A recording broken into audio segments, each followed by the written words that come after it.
Why can't people get along at work? It's a question every person has asked at some point in their careers. Today, I'm sitting down with someone who has the answers. E.G. Sebastian is a strategic communication consultant, a certified DISC facilitator, and the author of Communication Skills Magic.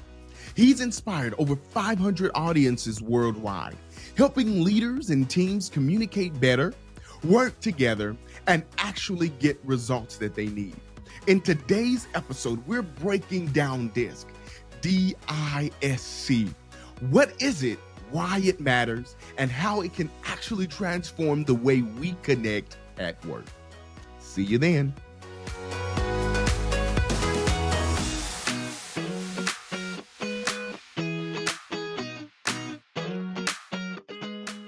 Welcome back to the Transparent HR podcast, where we bring real conversations to help you navigate your careers and workplace challenges.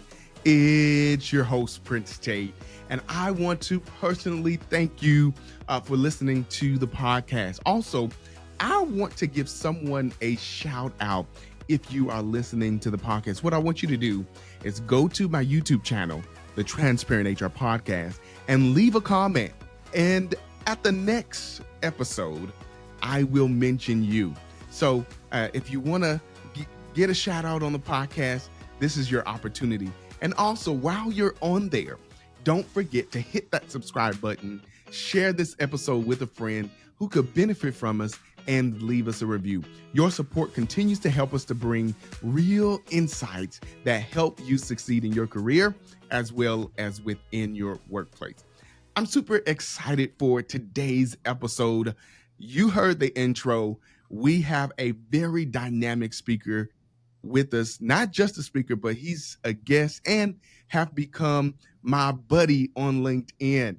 His name is E.G. Sebastian. Welcome to the show. How are you today? Pretty good. Thank you for the invitation. Longtime fan. Love your podcast.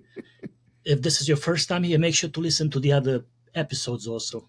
Really great stuff. Yeah. I appreciate you, man. I really do. And believe it or not, a lot of people don't realize that most of my guests, I find them on LinkedIn. Like, we just connect. They have a story to share. They have something valuable to share.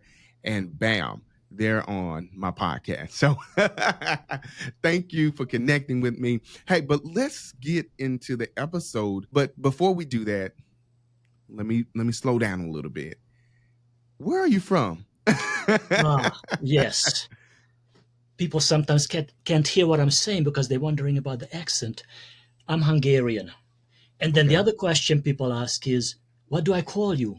E.G. Yeah. Or some, especially international people feel uncomfortable calling me E.G., so they call me Sebastian.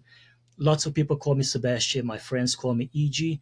My real name is Irvin, but I can't pronounce it.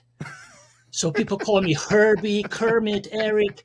So 20 years ago, I simplified it. Nobody misunderstands it. Right. And it's easy when you look for E.G. Sebastian. I was the only one for almost 20 years. Now there are two of us. Awesome. So let's get into the episode. Man, I want to start off with this question. Why do you think it can be so hard for people to get along at work? What makes it so challenging that certain individuals, they just don't click? It seems like every time they have a conversation, they're clashing. Tell us the answer to this mysterious problem. That's an excellent question. And just imagine going to work and not having difficult people around you. Just imagine getting along, collaborating, and achieving goals together. What happens is, unfortunately, is we have different personality styles or communication/behavioral styles. And when you're not aware of those differences, conflict is guaranteed.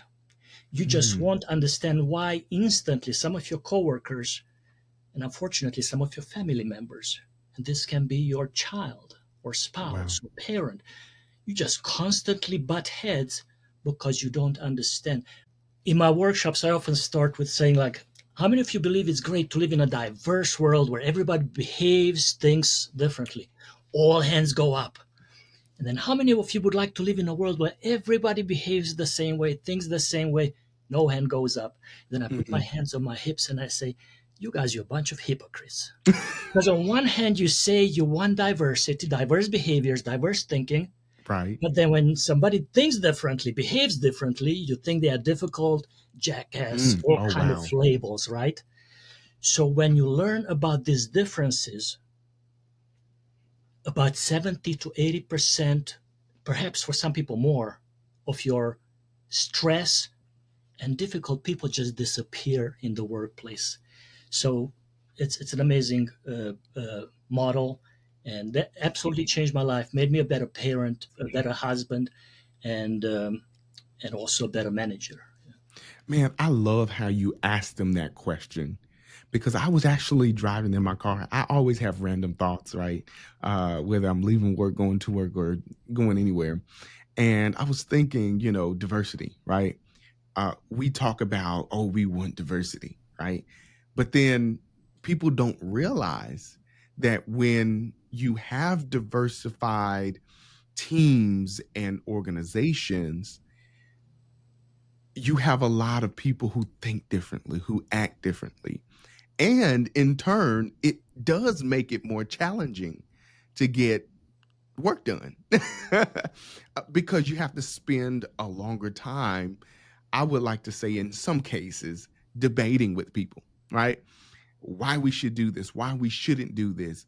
How do we cultivate your mindset with the other person's views and thoughts, and how do we merge them together and come to a solid foundation or a common ground? And when you're talking about getting along with people, one of the things you said is you have to be self-aware. You have mentioned self-awareness, right? And so I think a lot of times, in answering this question, why is it so hard for people to get along at work? It's because we're different. And the sooner you realize we're different and that's okay, that's when you and that's actually where emotional intelligence come into play, right? And so I think in terms of what we're about to discuss today, DISC, emotional intelligence, they have a lot to do with each other, right? Let me just give you a bit of great news Okay. right now, that by the end of this episode, you will realize that the people that annoy you most are actually the people you need most in your life, because they have strengths that complement yours. And because they are Right. so different, that's why there's this setup for tension and difficult conversations between the two of you. But actually, when you realize that you are complementing each other, you will be more accepting and you will embrace and appreciate that person. So it has transformative powers. That's why around 77% of Fortune 500 companies invest in this training each and every year for the past few decades. Wow. Wow. Man, you said a lot there. But, I think about that statement of opposites attract, right? And when they get together, they attack. But That's the story let's of me and my wife. yeah. And a lot of people, right? But anywho, let's dive into DISC. What is DISC from your expertise? What is it, and how does it actually help individuals and teams in the workplace? So we are social beings. As humans, our happiness, our success depends on our relationships. Full stop. That's the main thing. Your communication skills, your people skills determine your success at work and in your personal life, everywhere.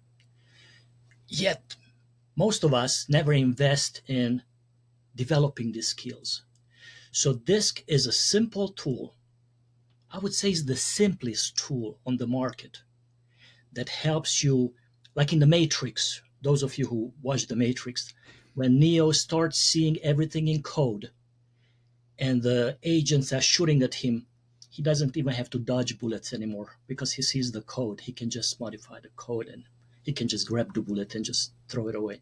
So same DISC does that in your relationship world. Instead of seeing difficult people, a nitpicky and an anal person, or a verbose and why is she always so hyper, so like all of these different people that you see now as difficult, once you go through a DISC training, you see them as different. People are not weird, they're just differently wired. And when you see that, then you appreciate each of these for their strength. Stress goes down, relationships improve. It's like four distinct languages. I mean, imagine you go to France and you try to speak to everybody in English. Some will understand you, many will not.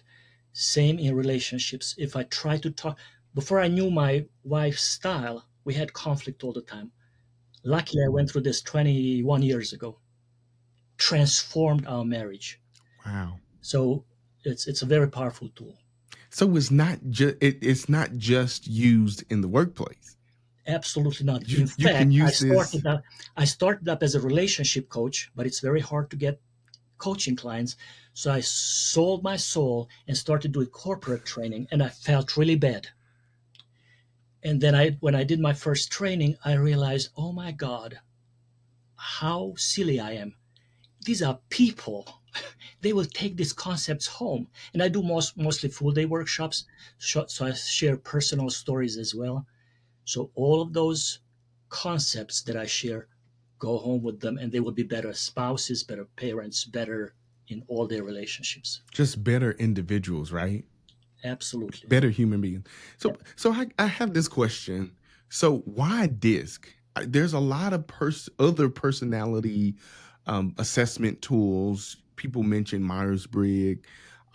There's Clifton Strength Finders, which may be a little different. Anagram. Yeah. I mean, there's plenty of other Colors, animals. Yeah. right. There's plenty of other. Why DISC? Why does DISC work so well? And this is where you're a great podcast host, because you ask great questions.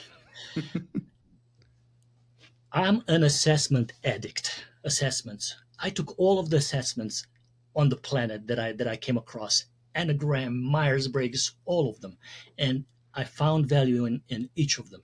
Great value. DISC with a lowercase I and the R after it is the most validated, most research and validated model. All of the other ones have great value also, but DISC is one of the few that helps you easily recognize the four different styles, not just yourself. Most of the other ones, they help you understand yourself and how to improve yourself. DISC, yes, it helps you understand yourself, which is very liberating. On my feedback forums, it comes up all the time. I have thousands of feedback forms where people say, thank you for helping me understand myself, that I'm not broken, that I'm not mentally challenged. All kind of people wrote all kind of things, but thank you for helping me understand me. But that's just a small part. The biggest part of this is helping you understand the other three styles and connect better, communicate better, and as a manager, motivate them more effectively, understand their fears, their strengths, their weaknesses, so you know where to put people. Yeah. Wow. That's amazing.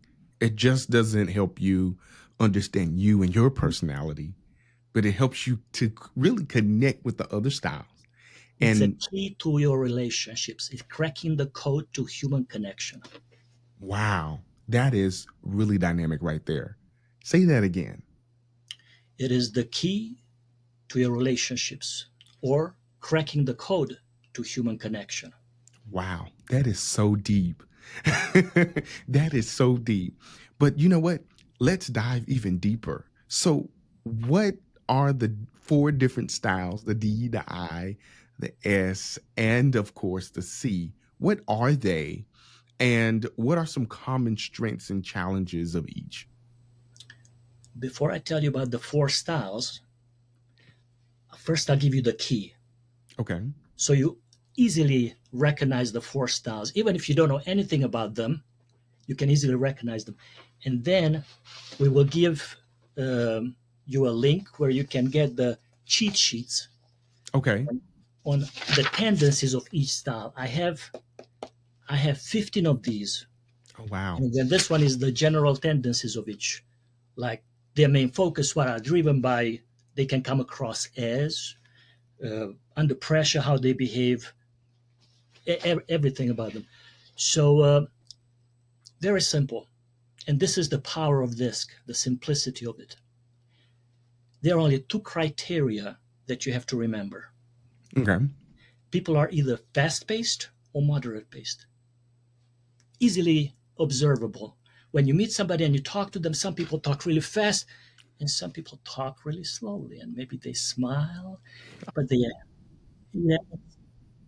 and and the fast-paced people. So here is what you asked in the beginning about the conflict and the uneasiness. Like, I'm a very fast-paced person, and when I talk to somebody who's like, name, date of birth, address, and anything that they ask, they Right. ask like in a really slow, and my chest like feels constricted, like, what's wrong with you? Chop chop. Okay, fast-paced, moderate-paced. Okay, so based on this knowledge already, you will know that fast-paced people, they take quicker decisions. They are decision makers right away. Moderate-paced people, they will think before they decide. They will research a little bit. They will perhaps discuss it with others. The fast-paced, they're more impulsive. They're more outspoken. The moderate-paced, they're more thoughtful, more reserved. They think before they speak. Like for me, that was like, wow, who thinks before they speak? But it turns out that there are two personality styles. Interesting. They do. They think before they speak. So just this alone, understanding the pace of people. So these are tendencies that we gravitate towards. The fast-paced people can be very outspoken, but many of us, we learn to tone it down. And I will say it now and I will say it again later. Hopefully I will remember to say it later, that all our weaknesses perceived by others are a result of our strength pushed to the extremes. Wow. So the fast-paced, they are outspoken, right? But that can offend others. Also, we can we can talk over others, right? Bulldoze over others. So we have to tone it down and let the moderate-paced people also speak up. The moderate-paced people come across as hesitant because they think before they speak. Wow. So when you don't understand these differences, then, but yeah, so these are natural tendencies. But again, all of the tendencies that I will speak about, you can flex. We call it flex. Okay. Like when you talk to your child, for example, even though I'm fast-paced, when I talk to my moderate-paced child, I will slow down a little bit because I know that if I'm talking so fast, he feels a little bit rushed and maybe even threatened. And in the workplace too, it's very important, like the way you are perceived based on these. So Right. the fast-paced people can be perceived sometimes as insensitive and rushing. Like, why are you rushing? What's, I need to, the moderate-paced people, they need to understand first why they should do something. So they are more, so the fast-paced, they love change. The moderate-paced, they love steadiness. They love routine. Fast-paced people dislike routine. So already this lets you read lots of things about people. General tendencies again. Then on the other axis, so we have an X. We have an X. We have the vertical axis and the horizontal axis. On the horizontal axis, we have people-focused versus task-focused. And you will recognize usually people from people-focused or task-focused because the people-focused, they smile.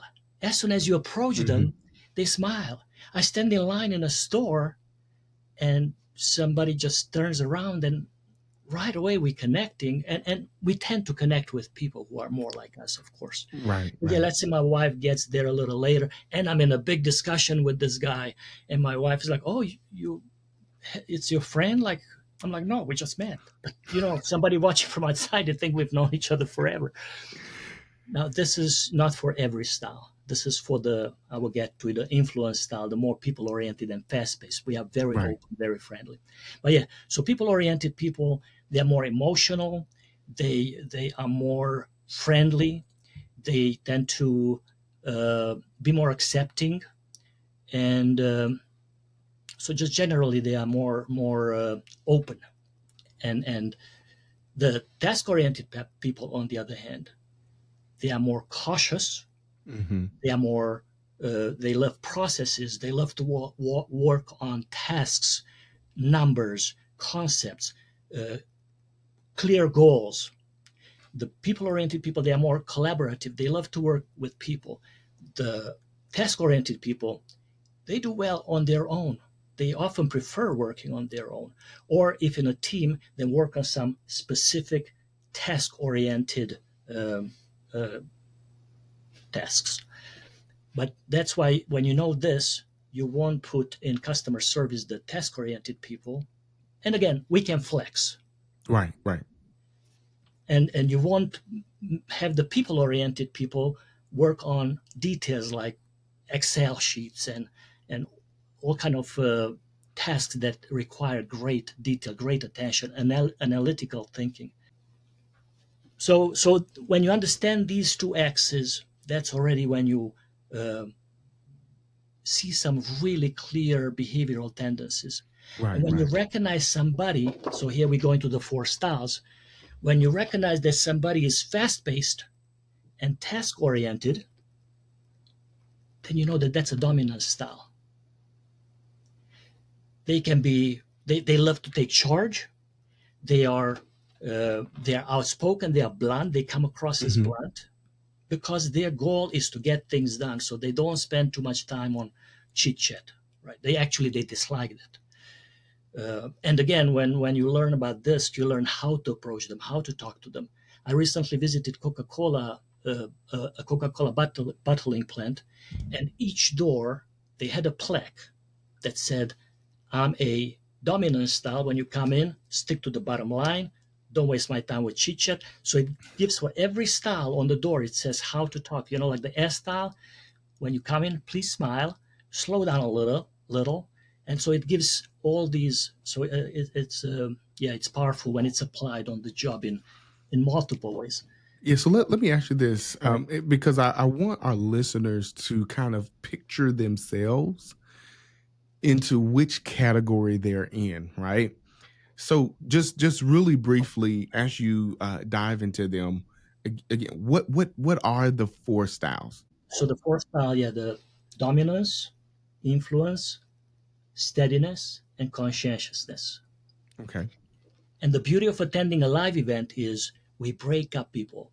Fast paced people come to this side of the room, Mm, moderate paced on that side. And then I will ask specific questions like how many of you like routine work? Well, the moderate paced hands will go up. The fast paced hands will not go up. So there's a visual to see how different we are, um, yet how predictably different we are, right? So but yeah, so as you have to identify, am I more moderate paced as I talk, as I move, as I bring decisions, or am I fast paced? Am I more impulsive, bring quick decisions, more outspoken, and are you more people oriented or task oriented?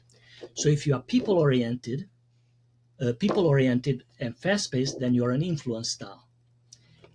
Very personable, great verbal skills. They are the only style who can persuade you to something that even they don't believe in. So, so be careful. Again, strength pushed to the extreme can become your weakness. They when if it's a sky high I or influence. So we are all on a spectrum. right. Right. Actually, so this imagine this as a circle, and the Right. more outside of the circle your dot is, your style, the more you display these behaviors. The Mm, closer to the center your dot is, when you take an assessment, you will get a dot. The right. more you can relate to the other styles. Like my dot is right here, ID, Oh like wow. a little higher I, a little lower D. But yeah, so the I style, they can abuse their verbal skills and they can wing it and they can occasionally make up stuff. So we have to be careful to tone it down. Yeah. But they are very friendly. They are great in customer service, sales. Anyway, so each and every style has strength. Neither is better than the other. And then if you are more moderate paced and people oriented, then you're a steadiness style. You're a steadiness style. Steadiness style people are the nicest people on the planet, the kindest, more supportive, most loyal. Mm-hmm. You walk up to them and you say, Janine, can you please help me with? Yes. Another coworker comes by, oh, Janine, can you please come over and see if, of course. They say yes to everything. Yeah. And then they get overwhelmed after a while.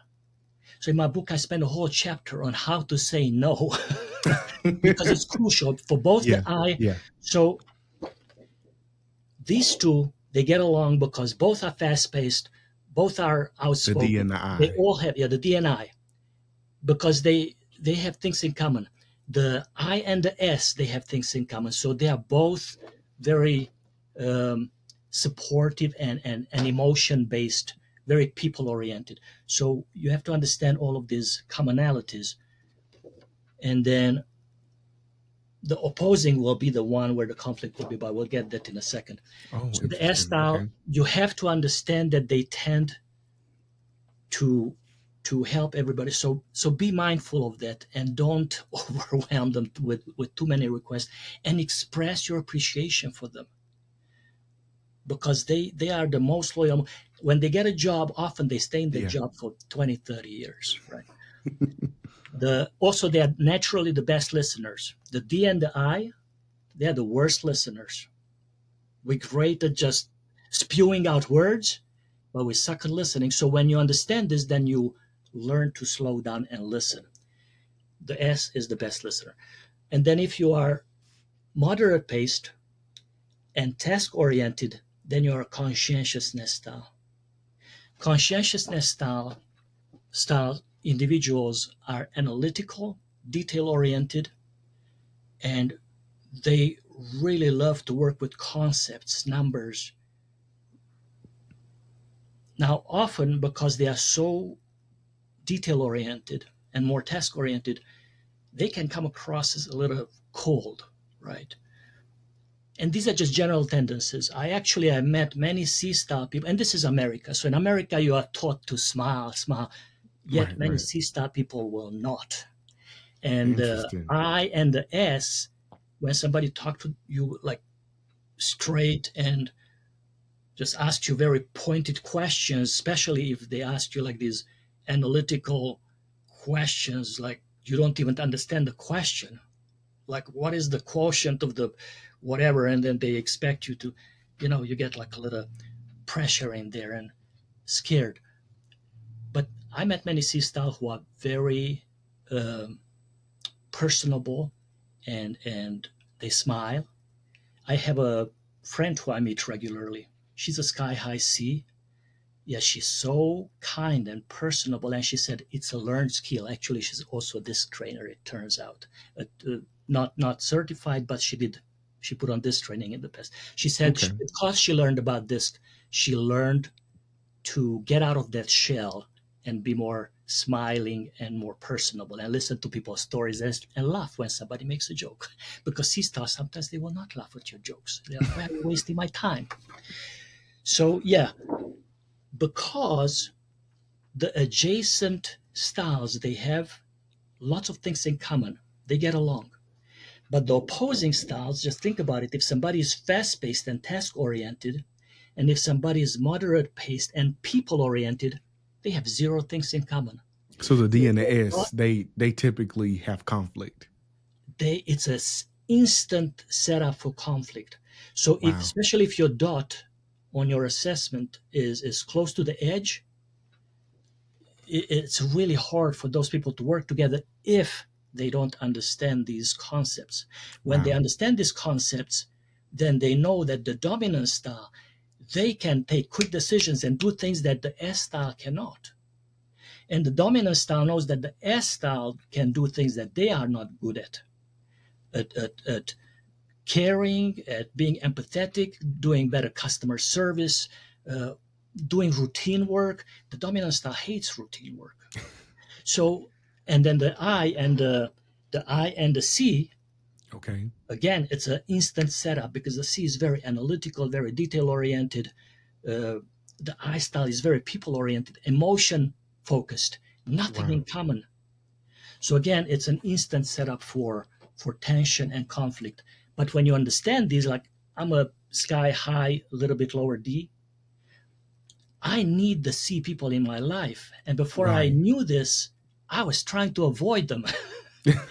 So when I hired my first team, it was a team of DI kind of guys, talking fast, bright eyes. And after a while, nothing was getting done and everything looked like a mess. Mm. So actually, I got so upset that I fired everybody one day. Oh, wow. So when you don't understand these things can get bad. So naturally, we tend to gravitate towards people like us. So if you don't understand these differences as a hiring manager, you tend to hire people just like you. And that's Mm. another thing that it can happen with race and religion that we tend to gravitate to hiring Right, those right. two. But we're talking about behavioral styles, and that's dangerous because I go into organizations, and when we do the assessments, I also print out the group report, culture report, yeah. And I see in some organizations, most people are like D, or most people are Oh, wow. C, and then they wonder why their customer service sucks. There's no balance. So you need to now, if you are a science-based organization, yes, most people should be C, unless you have salespeople, you have people facing customers, then yeah, those should be SSI combination. But yeah, so these are the four main styles, and when you understand this, then again, in my cheat sheets, I have how to motivate each. What are their strengths? What are their weaknesses? What are their fears? All kind of how to deal with them in conflict, how to avoid conflict, all kind of great data. Wow. Man, that was a lot that you laid on us. And I hope that our listeners were able to kind of picture it in their head as they're listening.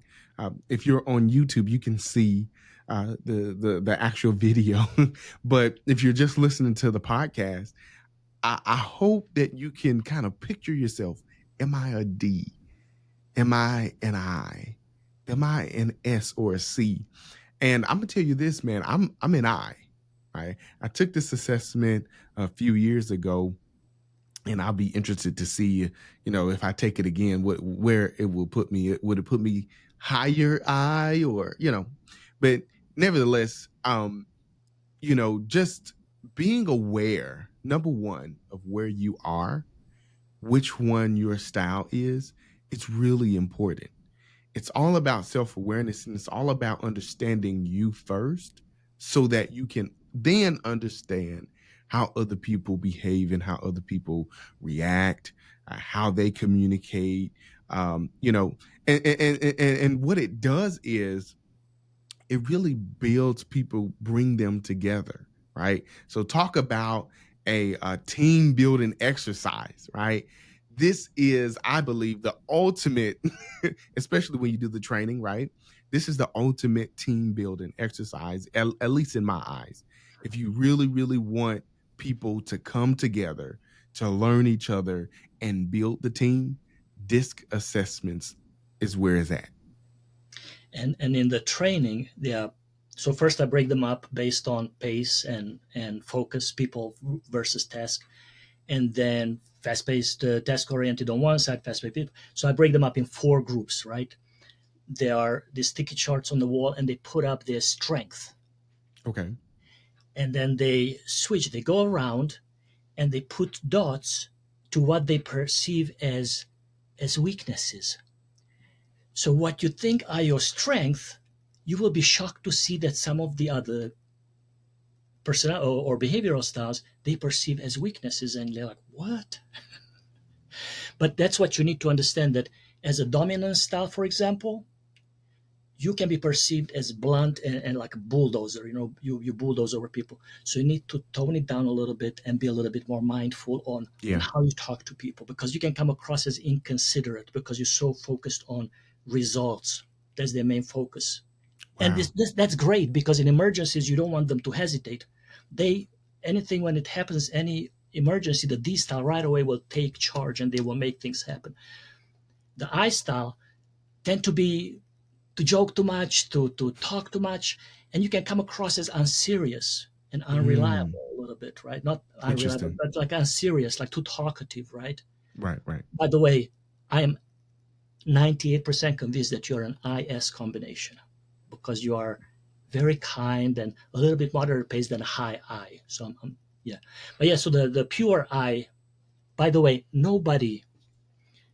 only about 1% of the population is pure D, I, S, or C. Most of us are a combination. Like my dot is right on the edge with the DI, but most people's dot is somewhere in between. So we are a combination of two styles. Some people 3 styles even. Strange combinations out there. But yeah, so the I style, we have to tone it down and listen better and talk a little less, because otherwise, again, we can be overbearing and come across as not serious. The S style, they can come across as hesitant because they are so kind and so soft. And if you ask them to do something, they have to first think about it. But as the name says, steadiness, they like things steady. So they really have to understand why something is, so they come across as hesitant. But you don't have to hesitate about everything. So you can flex, you can, sometimes just say it, yeah, of course, or whatever. And then the C style, they can come across as nitpicky, as too focused on minutia, right? So again, it's a strength pushed to the extreme. So you can kind of relax a little bit, because not everything needs to be that perfect. So they can be perfectionists also. Sure. The biggest, the single biggest source of conflict